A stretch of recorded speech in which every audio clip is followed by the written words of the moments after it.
एक अमीर व्यक्ति समुद्र में अकेले घूमने के लिए एक नाव बनवाई और छुट्टी के दिन वो नाव लेकर अकेले समुद्र की सैर करने निकल पड़ा।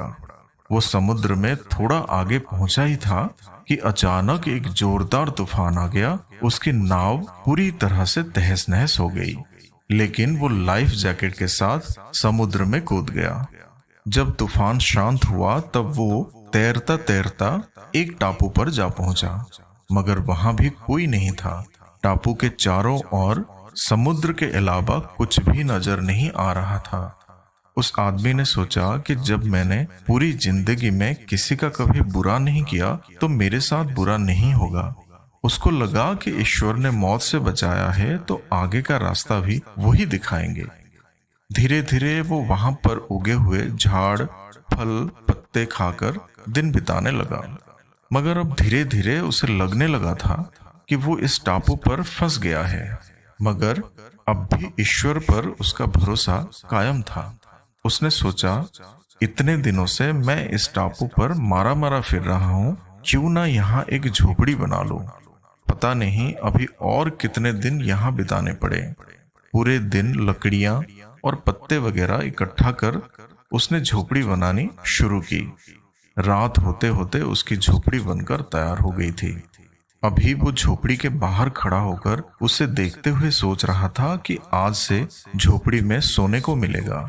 मगर अचानक से मौसम बदला और बिजली जोर जोर से कड़कने लगी और एक बिजली उसकी झोपड़ी पर गिर गई। उसके देखते ही देखते झोपड़ी जलकर खाक हो गई। ये देखकर वो व्यक्ति टूट गया।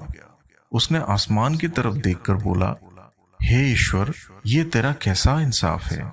तूने मुझ पर अपनी रहम की नजर क्यों नहीं की। मैंने हमेशा तुझ पर विश्वास बनाए रखा।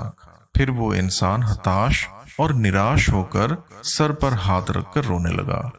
अब थोड़ी देर बाद अचानक ही एक नाव टापू के पास आ गई। नाव से उतरकर दो आदमी बाहर आए और बोले कि हम तुम्हें बचाने आए हैं। दूर से इस वीरान टापू में जलती हुई झोपड़ी दिखी तो लगा कि कोई उस टापू पर मुसीबत में है। अगर तुम अपनी झोपड़ी नहीं जलाते तो हमें पता ही नहीं चलता कि टापू पर कोई है।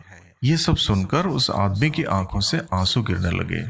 उसने ईश्वर से माफी मांगी और बोला कि हे ईश्वर, मुझे क्या पता था कि तूने मुझे बचाने के लिए मेरी झोपड़ी जलाई थी।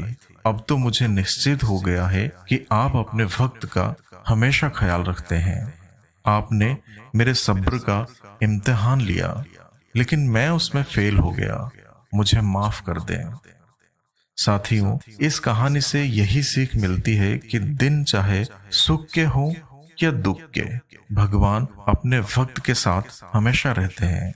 हाँ, हम एक बार ईश्वर से रूठ सकते हैं, लेकिन ईश्वर हमसे कभी नहीं। वो हमेशा अच्छा ही करते हैं। अक्सर हमारे साथ भी ऐसे हालत बन जाते हैं, हम पूरी तरह निराश हो जाते हैं और अपने ईश्वर या नियति से रूठ जाते हैं और विश्वास खो देते हैं, जिससे हमारे अर्थात आत्मविश्वास में भी गिरावट हो जाते हैं।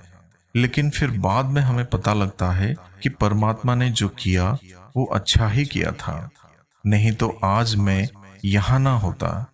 इसलिए मुसीबत या दुख के समय हार मानने की बजाय लगातार अपने कर्तव्य करते रहिए और बाकी अपने परम पिता परमेश्वर पर छोड़ दीजिए, क्योंकि वो जो करेंगे निश्चित ही अच्छा ही करेंगे। भगवान जानते हैं आपने किस चीज के लिए कितना सब्र किया है, और यकीन मानिए आपके सब्र के हर पल की कीमत अदा होगी। भगवान पर विश्वास बिल्कुल उस बच्चे की तरह करो जिसको आप हवा में उछाली तो वो हंसता है, डरता नहीं, क्योंकि वो जानता है कि आप उसे गिरने नहीं देंगे। जब तक आप खुद पर विश्वास नहीं करते तब तक आप भगवान पर विश्वास नहीं कर सकते।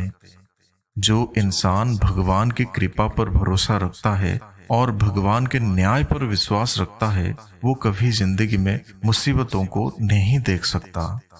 चिंता करने का अर्थ है प्रभु की व्यवस्था पर संदेह करना। चिंता ना करें, प्रभु सब संभाल लेंगे। किसी को डर है कि भगवान देख रहा है और किसी को भरोसा है कि एक भगवान ही तो है जो देख रहा है। कुछ चीजें समीप जाने पर बिना मांगे मिल जाती हैं, जैसे कि बर्फ के पास शीतलता, अग्नि के पास गर्माहट और गुलाब के पास सुगंध।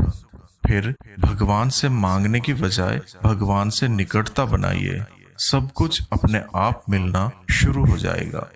तो साथियों, आशा करते हैं आप लोगों को ये कहानी अच्छी लगी होगी। कहानी अच्छी लगी हो तो वीडियो को लाइक और शेयर करें, हमारे चैनल को सब्सक्राइब करें। तो फिर मिलेंगे साथियों अगले वीडियो के साथ। तब तक के लिए अपना ख्याल रखना और हमेशा हंसते मुस्कुराते हुए रहना।